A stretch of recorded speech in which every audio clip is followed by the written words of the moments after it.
Marguerite Ellery married a man through 9 letters and 1 photograph, and she did it for the deed, not the man.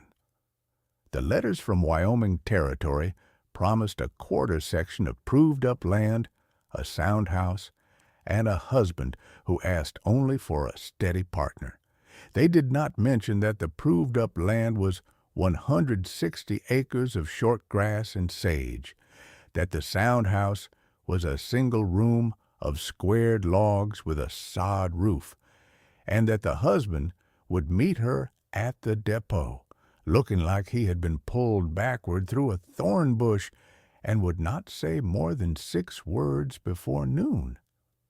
She had told herself the truth plainly on the train, staring at her reflection in the dark glass above the seat opposite.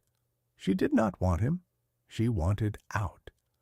Out of a milliner's back room in St. Louis, where she had stitched other women's hats for 11 cents an hour.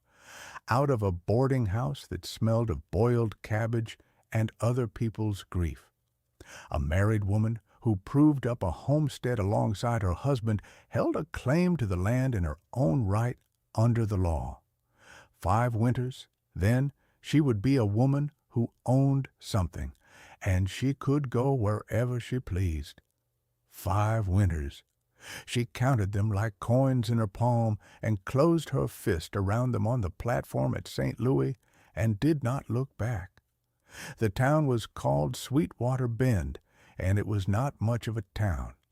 A depot, a feed store, a church with a bell but no paint, and a smear of false front buildings the color of weak coffee. She stepped down onto the platform of the Union Pacific in a traveling dress of cobalt wool, the only fine thing she owned, with her grandmother's tintype and the 9 folded letters in her reticule, and she counted what she had left. $4.60. A man came toward her out of the low October sun, and she knew him before he spoke because he was the only one looking at her like a sum he was uncertain he could afford. "You'd be Marguerite," he said. "Caleb Hartwell. The train treat you all right?" He was younger than the letters had made him sound, and rougher than the photograph. A week of beard, a hat gone soft and shapeless at the brim, hands that looked like they had never once been idle. He did not offer his arm. He picked up her trunk as though it weighed nothing and walked toward a wagon. And she followed because there was nothing else in the world to do. "You're disappointed," he said, not turning around. It was not a question. "I'm tired," she said. "We can be disappointed later when we have time." That earned her the first thing she would learn to want from him, which was the corner of a smile he tried to hide and could not. The land was 11 miles out, and the wagon took the better part of 3 hours. She watched the town drop behind them and the grass come up on every side, an ocean of it, gone gold and rust with the season, running unbroken to a horizon so far it made her chest ache. He named things as they passed, because she asked, and his voice came easier on the open road than it had on the platform. That low ridge was the divide. That dark line was the cottonwoods along Beaver Creek, where the water was. That smudge of smoke was the Dorrit place, his nearest neighbor, 4 miles off. 4 miles, she thought. Her nearest neighbor in St. Louis had been close enough to hear cough through the wall. The house was worse than the letters, and exactly as she had feared. 1 room, a stove, a rope bed, a table he had built himself and not sanded, a single window of real glass he was plainly proud of. Sod roof, furred with dead grass, a lean-to barn, a root cellar dug into the side of a low rise, its door set at an angle against the weather. He showed her the cellar last, and with a strange care, the way another man might show a parlor. Cellar keeps near to 45 the year round, he said. Cold won't freeze what's in it. Heat won't spoil it. Whole place could blow away, and that hole would still keep my seed potatoes. He said it like a confession. She stood at the cellar door and looked at the low, dark space and thought, this is the most hopeful thing in his possession, and he has just shown it to me. The first week, she made a list in her head of every way he was not what she had ordered. He ate fast and apologized for it. He could not read past a slow crawl, and she would come in from the yard to find him bent over a bill of lading by lamplight, his finger moving word by word, the paper tucked away the moment the door opened. He owned 40 acres broken to wheat, and the rest still in sod, and he talked about the unbroken ground the way a poor man talks about a rich relation, with longing and a little shame. He had $11 to his name when she found the tin behind the flour. She knew because she counted everything. It was the only power she had, and she exercised it quietly, alone, in the hours before he woke. She had her own failures, and the prairie was patient about exposing them. On the third morning, she tried to build the breakfast fire and could not get it to draw. She had done it twice already and twice failed. She was on her knees in front of the stove, her eyes stinging from the smoke pouring back into the room, when she heard him come in from the barn. He stopped behind her. She did not turn around. "Damper's half shut," he said, and reached past her and opened a small iron lever she had not seen. The fire caught in 20 seconds. "Thank you," she said, not looking up. "Don't thank me yet," he said. "I did the same thing myself for a week, first winter." He put on his hat and went back out to the barn, and she sat on the floor and felt the heat begin to move and thought about a man alone out here doing the same thing wrong for 7 days and not quitting. She milked nothing in her life. The cow, a brown and white shorthorn named Prue, kicked the pail over twice before Marguerite learned to set her shoulder against the warm flank and her cheek against the hide and let her hands find the rhythm the animal already knew. She wept the second time, quietly, with her face hidden in the cow, and Caleb had the grace to be busy at the far end of the barn and not see. Neither of them had pretended otherwise about the reason she had come, and there was a strange clean comfort in that, in the absence of any lie between them about why she was there. He took the floor by the stove and gave her the bed, and the wall of decency he built around it never once cracked. She watched him across the table at supper and could not decide whether she resented him or not, and went to bed unable to settle the question, which kept her awake longer than the cold. 5 winters. She reminded herself on the last day of October, looking at the frozen mud of the yard and the sky gone the color of a pewter dish. 5 winters. The first not even started, and at the end of them the land would carry her name, and she would decide what came next. In the third week, the nearest neighbor came calling, a square, sun-creased woman named Hattie Dorrit, who drove 4 miles over the divide with a covered crock between her boots and let herself in the door without knocking, the way the country did. "So you're the one he sent off for," Hattie said, setting the crock on the unsanded table and looking Marguerite over without unkindness. "Sourdough start. Mother to mine, and hers before that. Came out from Ohio in a tin in 1871, and it's leavened every loaf on this divide since. You keep it warm and feed it flour, and it'll outlive the both of us." Marguerite lifted the cloth and looked at the pale living batter, breathing slow in the crock, sour and yeasty and older than the territory, a thing carried 2,000 miles in a tin and kept alive by stranger after stranger because it was worth keeping.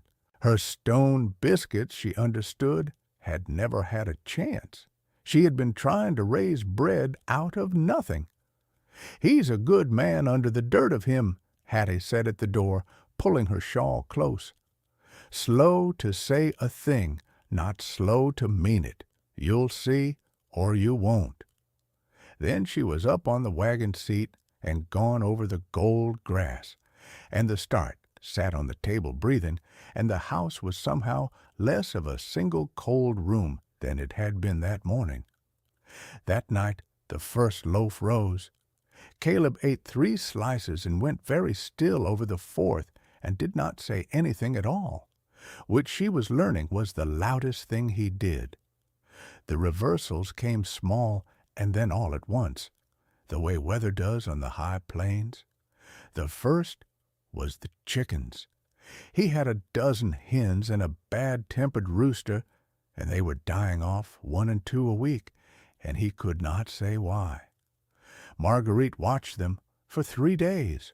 On the 4th, she told him the birds were eating the grasshoppers off the wheat stubble, and that was fine.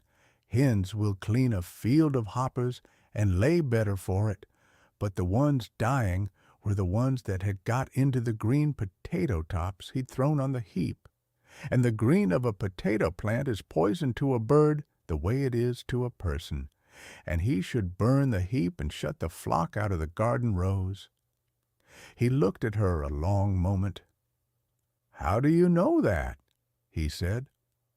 "My grandmother kept chickens," she said. "She lost 3 the same way." He burned the heap. The dying stopped. He did not thank her in words. He brought her the next morning the first egg of the day, still warm, set into her palm like it was an apology, and that was the second thing she learned to want from him. The second reversal was the calf. A heifer dropped her first calf in the cold rain of a late October night, and the calf came backward, hind feet first, and stuck. Caleb had his coat off and his arms into the shoulder, talking low to the heifer, and he was losing both of them and knew it. Marguerite did not know cattle, but she knew hands, knew thread and tension, and the patient work of fingers in the dark, and she took the wet legs when he told her to, and pulled with the contraction and not against it, braced together in the muck with the lantern guttering, and the calf came out in a rush and lay steaming and did not breathe. Caleb cleared its mouth and swung it and rubbed it down with a sack until it coughed and shook its wet head, and then he sat back in the mud and laughed, a real laugh, the first she had heard from him, helpless and astonished. She was laughing too before she knew it, both of them filthy to the elbow and freezing and laughing in a barn at 4 in the morning. He looked at her across the calf, and she looked back, and neither of them said the thing that was suddenly, plainly, in the air between them. She stopped counting his money after that. Winter came down out of the north in the second week of November and did not lift. It snowed, and then it cleared, and the cold settled in, a cold she had no measure for, a cold that cracked the nail heads in the wall and froze the milk in the pail between the barn and the door. He taught her to bank the house with snow against the lower logs so the wind could not find the chinks, to keep the cellar door clear, to never, ever go out to the barn in a blow without the rope. He had run from the house door to the barn door for exactly that reason. She thought the rope was a frontiersman's excess of caution. She thought a great many things that winter that the winter taught her to unthink. 5 winters still, the first one only deepening. She thought it on the 1st of December, hanging the wet washing by the stove, watching her breath cloud in the cold room. Survive this one, then 4 more, then the land, Then she would decide. She said it quietly, the way she had once counted coins. 5, and counting down. One night, in the deep of December, she woke to the scrape of the lamp being turned up and found him at the table with a letter spread flat under his hands, his lips moving, his finger crawling word by word along a line. It was one of her own, she saw, one of the 9 she had sent him before she ever came. He had kept them banded together in the tin behind the flower with the $11, which said something about which of the 2 he counted the dearer thing. "You needn't hide it," she said from the bed. "I'll read it to you. They're mine. I know every word." He did not hide it. He pushed the letter an inch toward the empty chair, which from Caleb was a speech. And she came and sat and read her own words back to him by lamplight, the careful, hopeful lies of a woman selling herself a future, and part way through she stopped, because the woman who had written them and the woman reading them aloud were not quite the same person any more. "You wrote you'd be a steady partner," he said. "Of all of it, that's the part come true." He folded the letter back along its worn creases and banded it again. "Reckon I can sound the rest out come spring," he said, "when there's light enough to be slow in." It was the nearest thing to a tender word he had given her, and she lay awake a long while after the lamp went out, learning the new shape of the room. In the last week of January, the sky went the wrong color. Caleb came in from the barn at noon, latched the door, and stood looking at the window with his head tilted, listening, the way an animal goes still before the weather turns. "Glass is falling," he said, "falling fast. We're in for it. Stay in the house. Whatever happens, you keep to the rope." The storm came at 2 and took the daylight with it. The wind did not gust. It leaned, a single unbroken weight against the west wall, and the snow that came with it was not snow so much as a moving white nothing that erased the barn 40 feet away as if it had never been built. They had the stove and the wood box and the cellar's stores in each other, and for a night and a day that was enough. It was the cow that broke it. On the second morning of the blow, Caleb stood at the window with his coffee going cold in his hand, and said quietly, "Prue's near to calving. If she goes down in this cold with nobody to her, I lose her and the calf both." He set the cup down. He was already reaching for his coat. "You said never in a blow," Marguerite said. Her voice came out higher than she meant. "I said never without the rope." He pulled the door open onto the white roar and clipped his glove to the line and was gone into it in 3 steps, swallowed whole. And she stood in the doorway with the cold pouring in and watched the rope where it left her hand and disappeared, taut and trembling, into nothing. She counted. It was the old habit, the only one she had left from the woman on the train. She counted the minutes the way she had once counted coins, and at 40 the rope went slack. It did not jerk. It simply sickeningly eased, the way a fishing line eases when the fish is gone. She hauled it in hand over hand, and at the end of it was his glove, frozen stiff, still clipped to the line, and no Caleb. She did not let herself feel anything, because there was no time in which to feel it. She put on his second coat, which hung to her knees, and her own gloves, and she tied the loose end of the rope around her waist with a knot her grandmother had taught her for a different purpose entirely, and she went out into the storm that had swallowed her husband, hauling herself along the line he had run for exactly this. The cold was a physical attack, a thing with hands. She could not see the rope. She felt it. She went along at 10 feet, 20, calling his name into a wind that took the word out of her mouth and flung it away unheard. At the place where the rope sagged toward the ground, she found him, down on one knee, one arm hooked over the line, the other hanging, his face gone, the gray-white of tallow.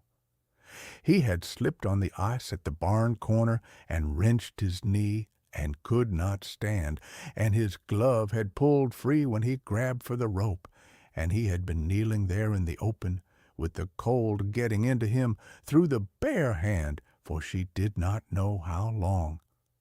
"You came out," he said. His voice was thick and slow and wrong. "Told you to keep in?" "Told me to keep to the rope," she said. "I kept to the rope. Get up." She got his good arm over her shoulder and his bare hand inside her coat against her own ribs to warm it, and they went back along the line the way they had come, her hauling and him hopping, roped together against the white, until the door came out of the storm in front of them, and they fell through it together onto the floor of the one warm room. She got his boots off and his hands into a basin of cool water, not hot, because her grandmother had told her once about frozen fingers that the heat does the damage, not the cold. She wrapped his knee. She put coffee into him and then broth from the cellar stores, and she kept the fire fed all that night and the next day while the storm spent itself, and somewhere in the dark hours, with his hand healing slowly pink at the fingertips and his head against her shoulder, the Count dissolved. She tried to remember what number she had been on, and could not, and did not want to. The storm broke on the third day to a world remade, drifts to the eaves on the north side, and a sky scrubbed so blue it hurt. Prue had calved in the barn through it all, a strong bull calf, and they stood in the cold barn looking at it, Caleb leaning on the stall rail to spare his knee, watching not the calf, but her. "The land's yours either way," he said. "I had Dorrit write it so.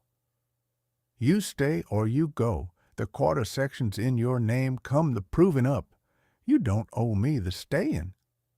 She thought about what she had carried onto that platform, the coins and the plan and the chin held up, and she thought about the egg warm in her palm, and the calf steaming in the lantern light, and the rope going slack in her hands, and the Count she had been keeping that had simply, somewhere in the dark, stopped.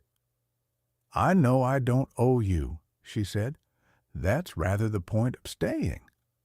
He laughed that same helpless, astonished laugh from the night of the first calf, and this time when they looked at each other across the warm animal heat of the barn, neither of them looked away. Spring came late and all at once, the way everything did out there. The creek ran high and brown, the grass came up green over the burned heap and the calving ground and every acre of that stubborn claim. And Caleb broke 40 more acres of sod behind a borrowed second horse, while Marguerite walked the new wheat looking for hoppers, and found, instead of the woman who had arrived at Sweetwater Bend with a plan and a shut heart and a train ticket that could not be untaken, a woman who could not for her life remember what the inside of that milliner's back room had smelled like, only this: the wet earth and the green, and the man at the far end of the field straightening to wave his hat at her against a sky that went on without any end at all. She had come for the land. She would prove up the claim with her name on it in 4 more springs, one winter down, and the Count for once running the right way, exactly as she had planned. And she could not, by then, imagine wanting to be anywhere on the wide earth, but here, on this quarter section of short grass and sage that no letter had ever described truthfully, with a man who had told her the truth about everything, except, in the end, how much there had been to stay for. If this story stayed with you, tell me something. Have you ever been completely wrong about a person in the first minute and then spent a season learning just how wrong? I'd love to hear it. And if you'd like another story about two strangers who married for every reason but the right one and found it anyway, it's right here, waiting.